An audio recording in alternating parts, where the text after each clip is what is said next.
Schoolmaster Dortmeister, his wife by his side, spoke gravely to me in the best parlor of their house in Portland, where I was boarding at school.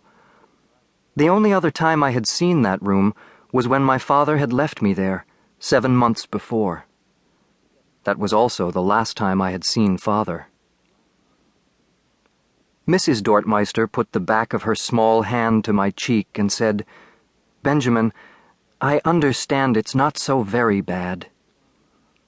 "But you're needed at home," the schoolmaster said. "Your sister has come to take you." Father had brought me to Portland for Mother's sake. To soothe my upset over leaving our farm, he told 2 tales for every mile the mule trod on the journey. He recited his best jokes, too, taking on voices, making sounds, and gesturing as if he had 10 tongues and 15 hands. We were so full of our usual private mischief that I was much comforted. He promised to fetch me for a holiday in 4 months' time. He never came. So, of course, I wanted to rush off and find Nettie, yet I wouldn't leave the parlor without permission. They were fair in that place, but strict. "Benjamin," the schoolmaster went on, "you are the finest student I have ever had." He always called me Benjamin, though I preferred what my father called me, Ben. But that name, Ben, Mr. Dortmeister told me, was not dignified. He said I must put it aside since, as far as he was concerned, I was destined for higher things. "You may be only 9 years old, but you're fit for more than farming. You know your letters, sums, and geometry better, and are wiser, than all the rest of my students combined." Mr. Dortmeister had round gray eyes and a nose too big for his face. Tufts of hair grew out of his ears. I had always thought him comical, but when I looked up at him that time, in his best parlor, I thought he seemed about to cry. As for me, my head was crowded with worry about Father and thoughts of Nettie, who was outside, waiting, impatiently, no doubt. At the best of times, Nettie was not a patient soul. Nothing happened fast enough for her.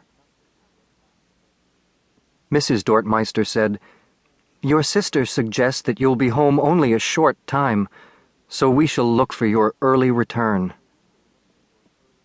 I replied, "I'm sure I'll return," though I said it mostly because I thought that's what the schoolmaster wanted to hear. "Do," he said. "You'll always be welcome." I made a move to go, but Mr. Dortmeister held me by speaking again. "Benjamin," he said, "you must tell your father that I agree with him, that your gift of learning is particular fine. He'll know then how truly sorry I am to lose you." I said, "I'll tell him, sir." "Wish your father a sound recovery. I'll retain the school fees against your return." "Yes, sir," I said, and once again made a motion to leave. Still, he would not release me. "Benjamin," he said, "we want to pray with you now." He and his wife bowed their heads, so I did the same. "Our Father," the schoolmaster began, "who art in heaven, hallowed be thy name. Thy kingdom come, thy will be done on earth as it is in heaven." "Amen," he ended, as did his wife. "Amen," I echoed. Then he sighed.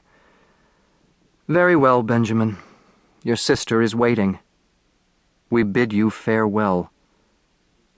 Young as I was, he shook my hand, and we parted like 2 refined gentlemen. At last I turned and dashed away. I found Nettie pacing up and down by our wagon. She was tall and thin, with hair black as night, and a sweet face that never could hide thoughts.